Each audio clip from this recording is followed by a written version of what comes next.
Everyone knows that it's good to be social, but now with COVID, we have to stay local. It's important to stay physically apart, but staying connected is still very smart.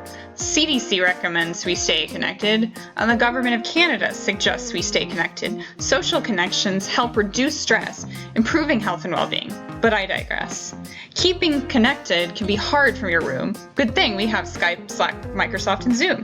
Games can help us meet new people online, or stay in touch with old ones on a dime. From casual games like Words with Friends to massive online ones like League of Legends. But designing a game to help people feel close is a question we must ask before saying adios. Interdependence means you rely on your friend, and cooperative means that you share a common end. Prior work has shown that these two things work best, so we designed In the Same Boat to put them to the test. In the Same Boat is played with two people who synchronize controls, or it could be lethal. So now we have the game that's synchronous to play, but how do we make it more social at the end of the day? To answer this, we look to physiology, to take players' responses in synchrony. Sharing physiology is an intimate experience, and doing this in a game is vulnerable. I'm serious. Designed In the Same Boat with this in mind, using facial expressions and breathing rate, making it one of a kind. We asked a research question as something to think over. Can physiological input make players feel closer? To answer this question, we ran a user study with 70 participants who played with a buddy.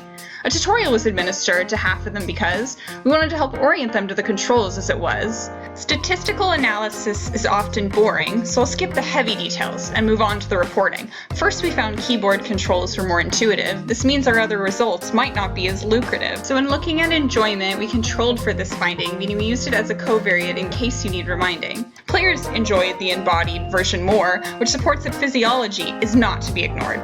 Self-report scales can only go so far, so we corroborate our analysis with something quite bizarre.